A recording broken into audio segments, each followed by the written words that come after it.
할렐루야. 지금은 고난 주간을 지나고 있고 이번 주일은 부활주일입니다. 어쩌면 우리 성도들이 가장 즐거워해야 될 날입니다. 물론 크리스마스도 얼마나 즐겁고 의미가 있습니까? 예수님의 죽으심이 얼마나 의미가 있습니까? 그러나 예수님이 탄생하시고 죽으심으로 끝났다면 우리는 아직도 여전히 죄의 권세 아래 있을 것입니다. 그러나 예수님이 부활하심으로 승리하셨고 그를 따르는 우리도 의인이라는 칭호를 받게 되었으니 이 얼마나 중요하고도 의미 있는 날입니까? 로마서 4장 25절에는 예수는 우리가 범죄한 것 때문에 내줌이 되고 또한 우리를 의롭다 하시기 위하여 살아나셨느니라 말씀하십니다. 예수님의 부활로 내가 의로움을 입게 되고 주님의 승리에 참여할 자격이 생겼으니 얼마나 기쁜 날입니까? 마음껏 주님을 찬양하고 기뻐하시기 바랍니다. 우리는 부활절을 기뻐하지만 예수님은 언제 가장 기쁘셨을까요? 그것은 십자가에 달릴 때입니다. 예수님이 이 땅에 오신 목적은 십자가에 죽으시기 위해 오셨습니다. 예수님이 이 땅의 사명을 감당할 때 가장 기쁘지 않으셨겠습니까? 이건 그냥 제 생각이 아니고 히브리서 12장 2절의 말씀입니다. 믿음의 주요 또 온전케 하시는 이인 예수를 바라보자. 그는 그 앞에 있는 기쁨을 위하여 십자가를 참으사 부끄러움을 개의치 아니하시더니 하나님 보좌 우편에 앉으셨느니라 말씀하십니다. 예수님이 십자가의 고통을 참으신 방법, 그 이유가 무엇이었습니까? 그 앞에 있는 기쁨을 위하여 십자가를 참으셨다 말씀하십니다. 예수님이 기쁨이 없는 분이 아닙니다. 그런데 기쁨을 위하여 십자가를 참으셨답니다. 그 기쁨이 뭐예요? 바로 우리들의 구원입니다. 십자가로 말미암는 구원. 이 기쁨이 예수님이 십자가의 고통을 능히 감당할 수 있었던 이유였습니다. 우리 삶의 많은 시험 가운데 우리 주님이 영광의 그날의 기쁨을 부어주셔서 능히 승리하시는 그리고 감당하시는 우리 모두가 되어지기를 기도합니다. 오늘도 짧은 본문으로 우리 삶 가운데서 말씀하시는 주님의 음성 들으시기 바랍니다. 이번 주의 묵상은 사사기 3장 9절에서 10절 말씀입니다. 이스라엘 자손이 여호와께 부르짖음에 여호와께서 이스라엘 자손을 위하여 한 구원자를 세워 그들을 구원하게 하시니 그는 곧 갈렙의 아우 그낫의 아들 온니엘이라. 여호와의 영이 그에게 임하셨으므로 그가 이스라엘의 사사가 되어 나가서 싸울 때에 여호와께서 메소보다미아 왕 구산 리사다임을 그의 손에 넘겨주심에 온니엘의 손이 구산 리사다임을 이기니라. 아멘. 오늘 말씀을 보면 이스라엘 자손이 여호와께 부르짖었다 말씀하십니다. 왜 그런지는 이유가 뻔합니다. 왜 그렇습니까? 아파서 그렇습니다. 힘들어서 그렇습니다. 기감례 안 해서 그렇습니다. 다들 아시죠? 기감례. 기억하고 감사하고 예배를 중히 여기고 3장 1절에 보면 하나님이 이스라엘을 시험하십니다. 그 이유는 간단합니다. 과연 조상들에게 이르신 하나님의 말씀을 순종하는지 순종하지 않는지. 그런데 7절에 보면 이스라엘은 여호와의 목전에 악을 행하고 여호와를 잊어버리고 바알들과 아세라들을 섬겼더라 말씀하십니다. 기감례 안 합니다. 기가 막히죠. 죄에 죽고 새로운 사람으로 거듭나야 되는데 계속 죄 상태에 있으니 하나님이 하실 일은 징계입니다.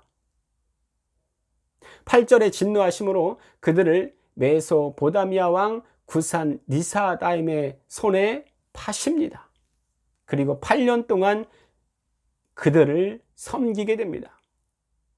얼마나 8년 동안 이 메소보다미아 왕이 자신들을 괴롭혔는지 환경에 눌려서 어쩔 수 없이 여호와께 부르짖습니다. 아니 그러면 8년 동안 괴롭힘을 당하면서 뭘 한 겁니까? 계속 씩씩대다가 이제는 어쩔 수가 없구나, 여호와께로 돌아가자. 그제서야 항복하고 하나님께로 옵니다. 제가 고등학생 때 벽보에 심령 대부흥성에 이렇게 붙여진 빨간 벽보가 참 많이 있었습니다. 부흥의 3대 찬양이 있습니다. 먹보다도 더 검은 이 기쁜 소식을 온 세상 전하세 전부여 의지 없어서, 이 세 곡이 바로 부흥의 3대 찬양이었습니다. 부흥 강사 목사님이 참 재미있고 은혜롭게 말씀을 증거하셨지만 그 중에서도 자주 하시는 말씀이 있었는데, 맞기 전에 잘해, 이 말씀을 참 많이 하셨습니다. 맞고 나서 잘하는 것도 참 잘한 거지만 맞기 전에 잘하면 금상첨화 아니겠습니까? 그러나 오늘 이스라엘 백성들은 그렇지 않은 모습을 봅니다. 맞고 나니 여호와께 부르짖습니다. 그러자 하나님은 이스라엘 자손을 위하여 한 구원자를 세우셨는데 그의 이름이 온니엘입니다. 사사기에 12사사의 이름이 나오는데 첫 사사 이름이 온니엘입니다. 한번 따라해 보실까요? 오세 삼드기 도랴 입입엘 압삼, 이것이 12사사의 이름입니다. 오세 삼드기 도랴 입입엘 압삼, 누굽니까? 온니엘, 에웃, 삼손, 드보라, 기드온, 돌라, 야일, 입다, 입산, 엘론, 압돈, 삼손. 첫 사사인 온니엘을 보면 흠이 없어 보입니다. 온니엘이 첫 사사가 된 이유가 있을까요? 물론 하나님이 하셨죠. 그러나 잘 보시면 여호수아 15장에 처음 온니엘이 등장합니다. 다 늙은 갈렙이 기라세벨을 쳐서 점령하면 내 딸 악사를 줄게, 손 들어봐. 그랬더니 온니엘이 번쩍 손을 들죠. 내가 갈게요. 전쟁에 참여합니다. 사사기에 하나님이 자손들을 시험하시는데 누굴 시험했다 말씀하십니까?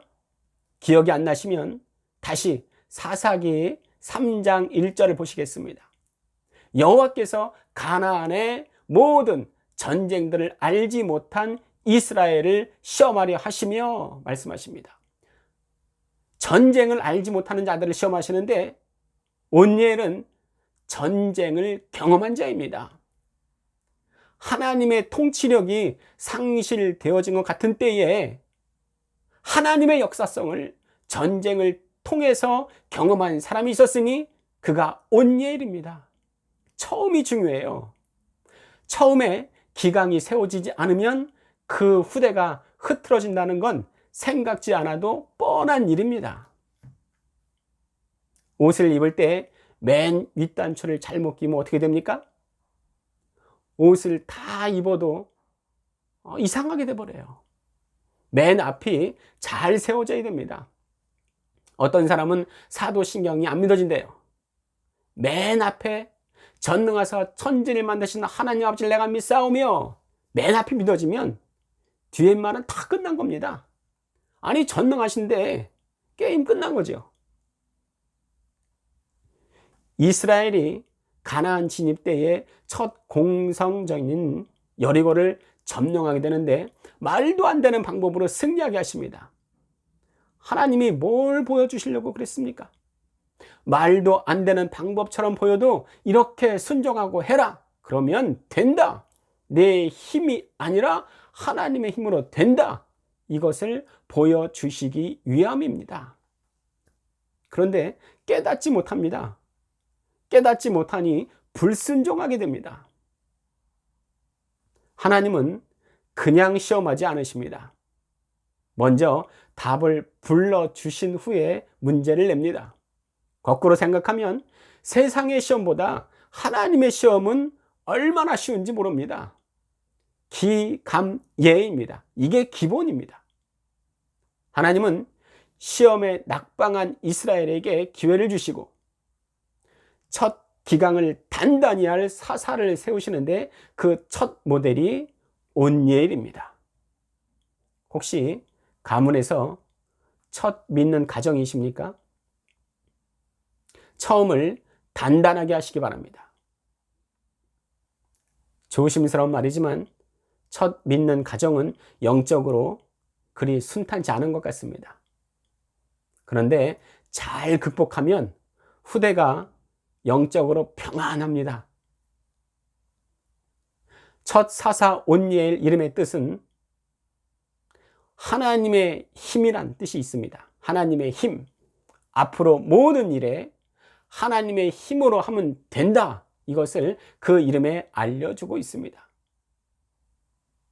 자, 하나님의 힘으로 된다는 그것은 이미 여리고 성에서도 보여주셨습니다. 그런데 단지 온니엘이 싸움의 경험이 있다는 것만으로 선두에 세우신 것일까요? 그렇지 않습니다. 영적인 전쟁은 사람의 힘과 능으로 되지 않습니다. 오히려 사람의 경험과 능함은 하나님의 일에 방해만 줄 수 있습니다. 주님이 선두에 서시고 개입하셔야 됩니다. 10절에는 여호와의 영이 임하여 그에게 임하셨으므로 그가 이스라엘의 사사가 되었다 말씀하십니다. 예수님도 여호와의 영이 임하여 기름 부으심을 받고 사역하셨습니다. 이것은 단지 목사, 전도사에게만 국한된 일이 아닙니다. 하나님의 일을 하는 모든 사람들은 성령으로 기름 부음 받고 사역을 감당해야 할 것입니다. 누가복음 4장 18절 말씀입니다. 주의 성령이 내게 임하셨으니 이는 가난한 자에게 복음을 전하게 하시려고 내게 기름을 부으시고 나를 보내사 포로된 자에게 자유를, 눈먼 자에게 다시 보게 함을 전파하며 눌린 자를 자유롭게 하고. 사도행전 10장 38절 말씀에 하나님이 나사렛 예수에게 성령과 능력을 기름 붓듯 하셨음에 그가 두루 다니시며 선한 일을 행하시고 마귀에게 눌린 모든 사람을 고치셨으니 이는 하나님이 함께 하셨음이라. 온니엘에게 성령의 기름 부으심이 있을 때에 그의 사는 날 동안에 그 땅이 평안했습니다. 40년간. 솔로몬과 술람미는 그 어원이 샬롬으로 똑같은데 참 재밌는 것은 솔로몬은 능동형으로, 술람미는 수동형으로 나타납니다. 그러니 솔로몬은 평강 그 자체인 예수를 말하며 술람미는 그 평강과 맺어진 관계인 우리 성도들을 말하고 있습니다. 이 땅을 다스리고 복주는 것은 유능한 정치인이 아니요 성도 한 명 한 명이 기름 부으심으로 연합되어질 때 이 땅은 살아나고 평안으로 하나 되는 평안 마을이 될 것입니다. 우리 주님이 평안으로 이 나라 교회와 성도와 모든 국민들과 정치인들을 성령에 운행하시는 울타리로 덮어주시기를 기원합니다. 그래서 제 채널 이름이 평안 울타리 TV입니다.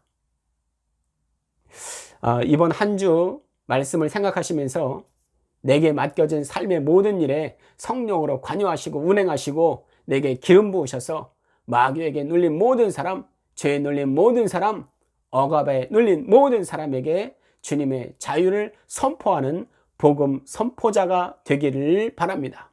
우리 다 함께 예수 이름이 온 땅에 찬양하시고 또 함께 기도하도록 하겠습니다.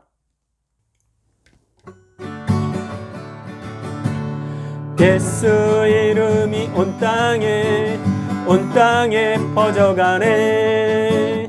잃어버린 영혼 예수 이름, 그 이름 듣고 돌아오네. 예수님 기뻐 노래하시네. 잃어버린 영혼 돌아올 때에 예수님 기뻐 춤추시리. 잃어버린 영혼 돌아올 때 예수 이름이 온 땅에 선포되네. 하나님의 나라 열방 중에 임하시네. 하나님 기뻐 노래하시리. 열방이 주께 돌아올 때에 하나님 기뻐 춤추시리. 열방이 주께 돌아올 때. 이 시간 함께 기도하도록 하겠습니다. 첫 번째는 내게 성령으로 충만케 하시고 주의 일에 쓰임받을 수 있도록 내게 필요한 것으로 나를 가르쳐 주시옵소서. 두 번째는 말씀을 증거하시는 이 나라의 모든 사역자를 위해 기도합니다. 성령으로 기름 부어주시고 온전히 주의 마음에 합하여 말씀을 준비하고 증거하게 하여 주시옵소서. 세 번째는 이 나라의 모든 교회가 경성에서 깨어나게 하여 주시고 주님의 음성에 순종하는 많은 그리스도인들이 일어나 통일 이후의 삶을 준비하게 하시되 북한의 주민들이 마음껏 찬양 부르는 날이 속히 오게 하여 주시옵소서. 기도하시고 이번 한 주간도 말씀과 기도 속에서 주님의 아름다우심을 보고 풍성한 삶을 사시기를 기원합니다. 샬롬.